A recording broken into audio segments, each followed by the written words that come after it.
Bonjour, je voulais te parler des otites.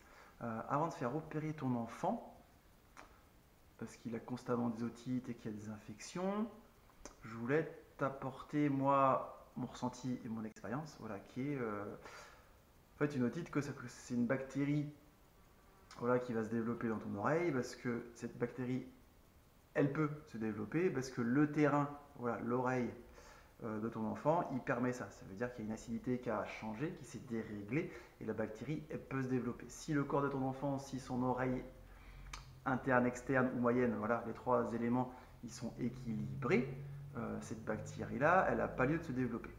Donc avant d'aller faire une opération autour de ce qu'on appelle les diabolos, tu peux essayer, c'est même pas essayer, tu fais, voilà, pendant une semaine, tu arrêtes le lait de vache, et puis tu vois ce qui se passe. Au bout d'une semaine, si ton enfant n'a toujours pas fait d'otite, et bah, tu pousses à 2 semaines, 3 semaines, 4 semaines.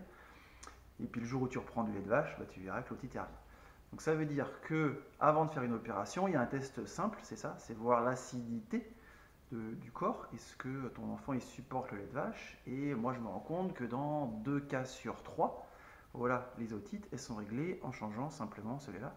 Donc après tu repars sur un lait végétal ou tu trouves autre chose. C'est toi qui connais ton enfant, donc tu vois ce qu'il mange, tu regardes quand est-ce que se développent les otites et puis tu reviens sur le repas d'avant, voir les 2 repas d'avant, qu'est-ce que tu as mangé. Si c'est du lait tous les matins, bah voilà, à ça, il faut que tu regardes les émotions. Est-ce qu'il a eu une contrariété? Est-ce qu'il n'a pas été écouté? Est-ce qu'il a un manque d'attention? Voilà, puisque l'oreille, dans la symbolique, c'est qu'est-ce qu'il n'arrive pas à entendre ou qu'est-ce qu'il ne veut pas non plus recevoir, enfin, toi, dans le partage. On est un peu là-dessus. Admettons que tu aies fait une opération.